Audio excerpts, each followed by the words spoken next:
My name is Maya Quinn. I'm 29. The morning 3 bridesmaids laughed at me in a mirror of sugared light.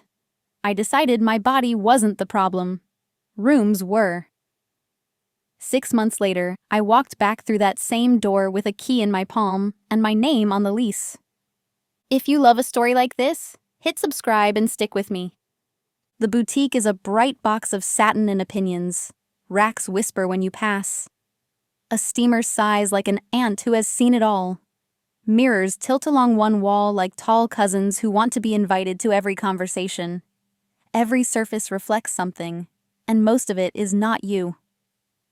Arms up, the seamstress says, gentle and practiced. Her name tag reads Maria. Her thimble flashes like a wedding band for work.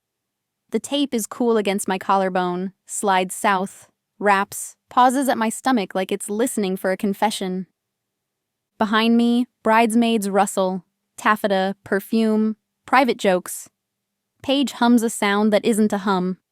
Chelsea's laugh taps like a fork against a glass. Lila does not laugh.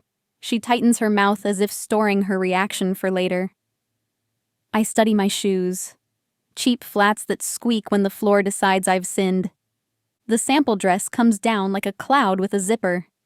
Maria guides it over my head with care that feels like apology for a room she can't control. The zipper rises until it doesn't.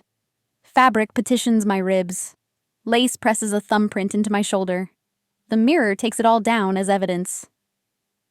Oh, Paige says softly, like she's discovered a rare bird that is not supposed to exist. It's brave. Brave. The word that pretends to be a cape and lands like a shrug. Brave is code for you don't belong. I came for Jules, my friend since freshman year. Library steps, split sandwiches, big talk about small apartments we would one day outgrow. Jules picked this boutique because the owner posted an inclusive caption underneath a photo of a plus-size bride. I believed the caption harder than the price tags. We'll make it beautiful, Maria murmurs, and I hold on to her we. She unzips the dress with a sound like relief remembering itself. I stand in my jeans again, the forgiveness sweatshirt I wear on hard days returning me to my body like a bridge. At the counter, the owner, coral lipstick, clipboard shield, takes my deposit without meeting my eyes. The receipt curls warm into my hand.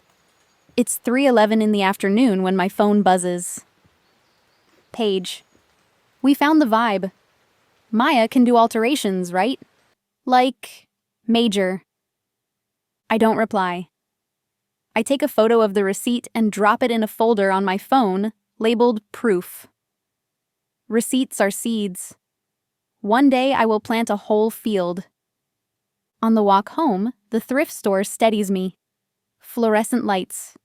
A bowl of kitchen tools holding a single white-handled seam ripper. 50 cents. I buy it. It weighs almost nothing. It feels like a plan. My apartment smells like onions and ambition. I open the window and the city gives me bus air and the idea of rain. Under my bed, a box. My grandmother's Singer booklet with its patient diagrams. A tin of buttons that clack like happy coins. A packet of needles from a drugstore that died before I was born. When I was 12, Grandma taught me the difference between a mistake and a story you can wear. They'll try to convince you your body is a problem to solve, she said, pushing a hem. Solve better problems. I measure myself the way you measure a window for curtains. Calm, pencil behind the ear. The numbers are not a confession. They are a blueprint. At 7:42, I text Jules, "We'll make it beautiful." She sends 6 red hearts and a photo of takeout noodles. I eat apples and peanut butter because small, true meals help me trust the next hour.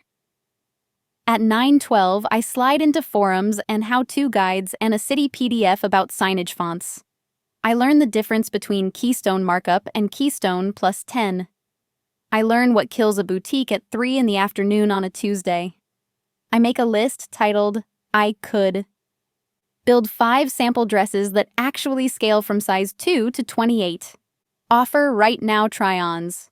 No pinching, no sighing. Train staff to start with. How do you want to feel? Not what I think looks good. Put chairs in rooms that hold more than a purse and a prayer. Hire Maria. I am not sure I can do any of this.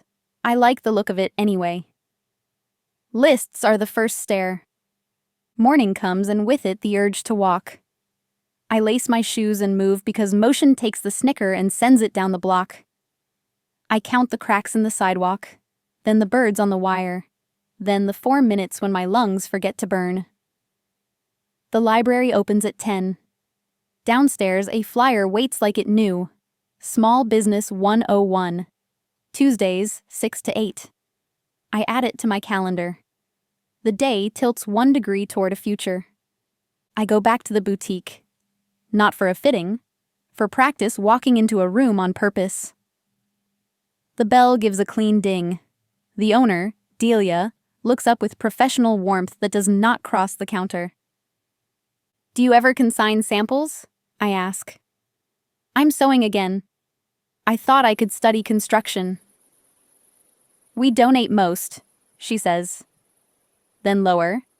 There are some unsold gowns from last season. She halves a price because space matters more to her right now than the dress that won't move. I pay cash. In back, I catch Maria's eye and lift the garment bags like a flag. For practice, I say. Lunch, she replies. I'll teach you to make the zipper your friend. Practice becomes ritual. I walk the mornings into shape. I lift a cheap pair of dumbbells while water boils. I eat eggs with hot sauce because it feels like preparedness. At night, I take dresses apart with a seam ripper that talks like truth. Bodice front, lining, waistband, godet. I learn the difference between a dress that hides its sins and a dress that distributes them. At 12:17 each day, Maria clocks out and sits with me at the back table. She shows me how to ease a sleeve without punishing the arm, how to stitch bias tape so it feels like kindness, how to pin so a body feels witnessed, not corrected. Between bites of her apple, she tells me what I need to know about this shop. Delia is tired, she says. She built this when Rent was a cousin who might help you move. Now Rent is a landlord who raises his voice. Her husband left. The loan did not.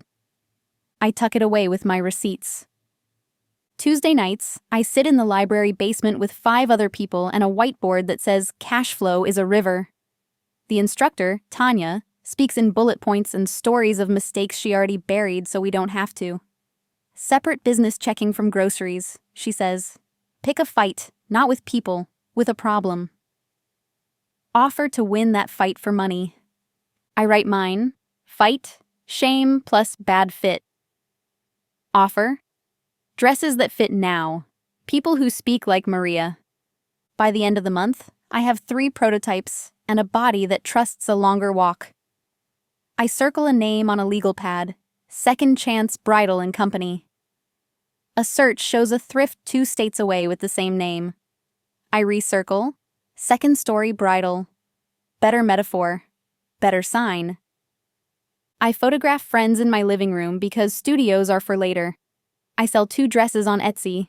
One to a woman in Idaho who spins with her dog in a video. One to a woman in Queens who texts a fairy selfie because the attendant told her she looked like a painting. Profit is small. My grin is not. Then, at 8:54 p.m., my phone lights. Maria. She's selling. M.E. Delia? Maria. Landlord pushed. Bank pushed harder.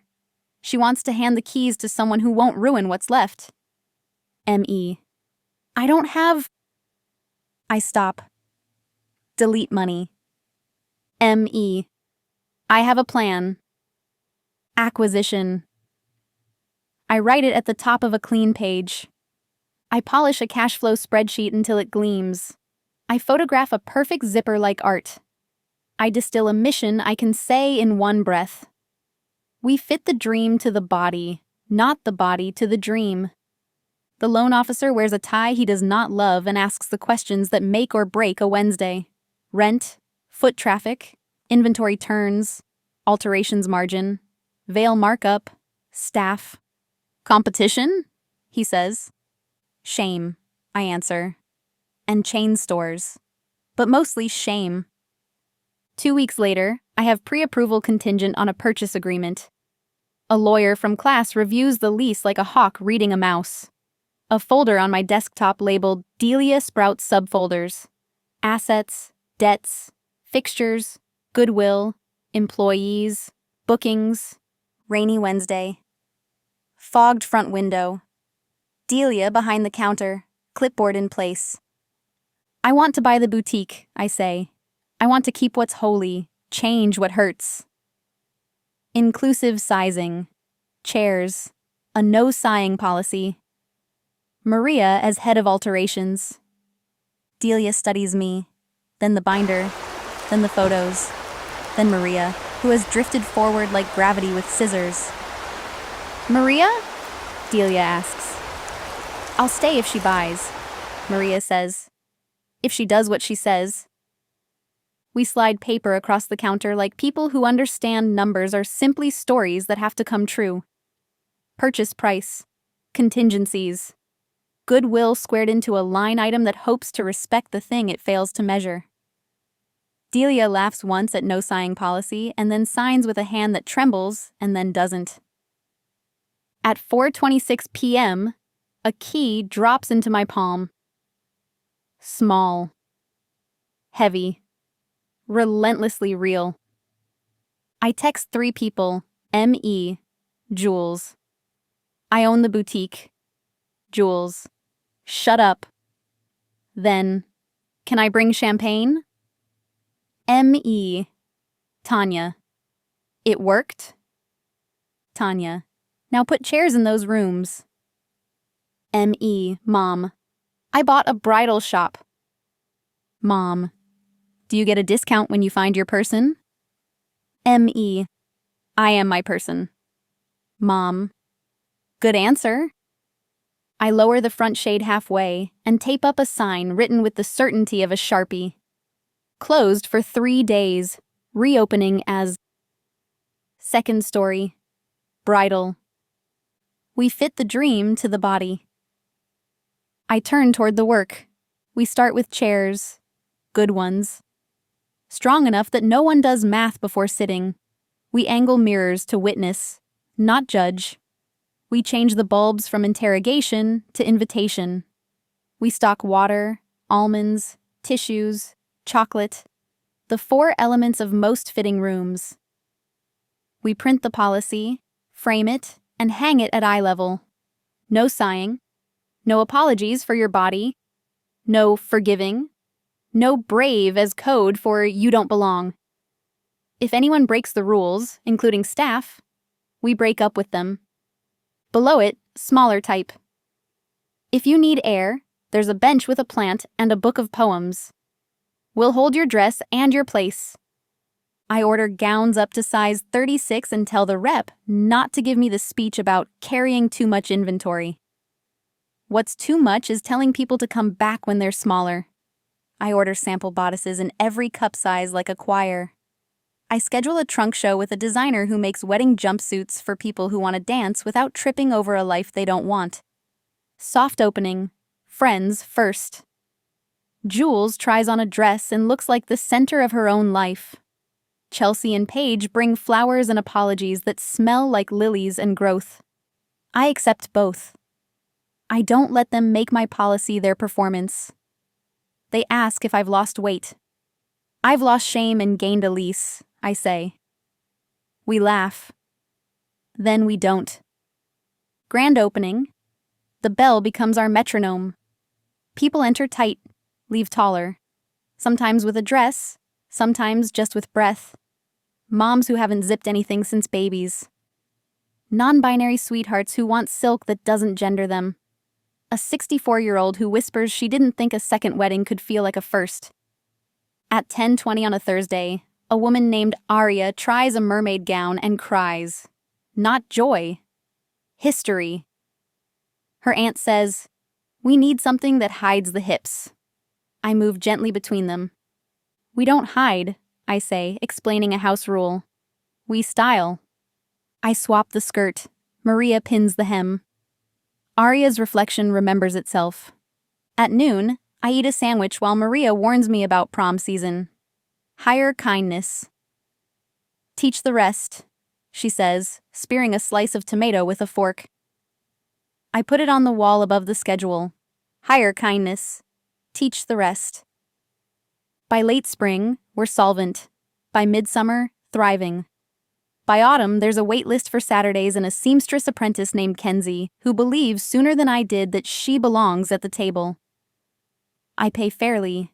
I print numbers every Friday and stare at them the way you look at a lake you once thought you could never cross.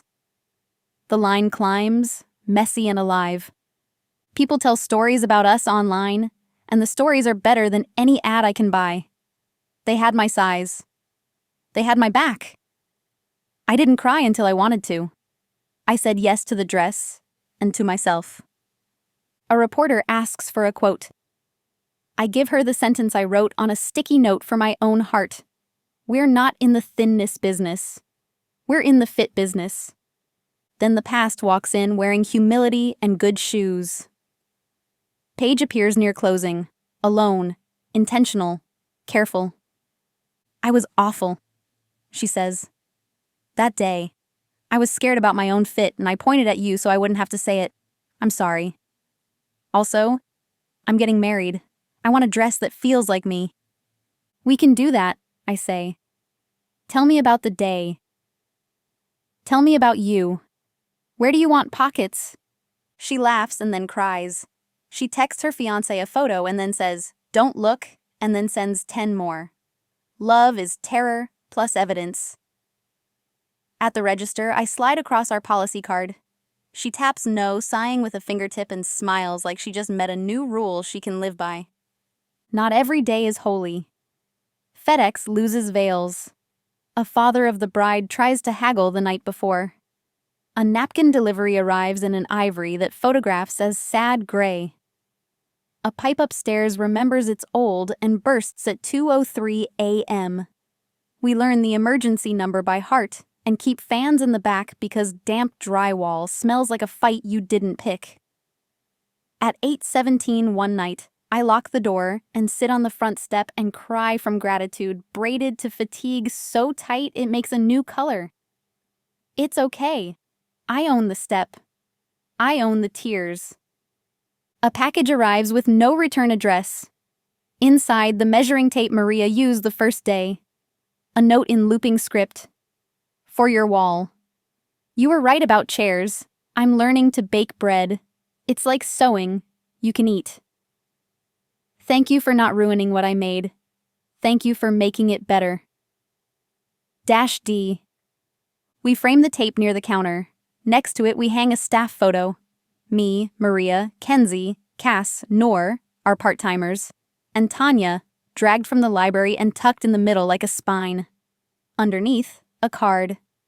Second story bridal. We fit the dream to the body. We fit the life to the person. We make the room hold everyone who enters. A quiet program starts called Second Chances. For every 10 full-price dresses, we fully fund one for someone the city edited out.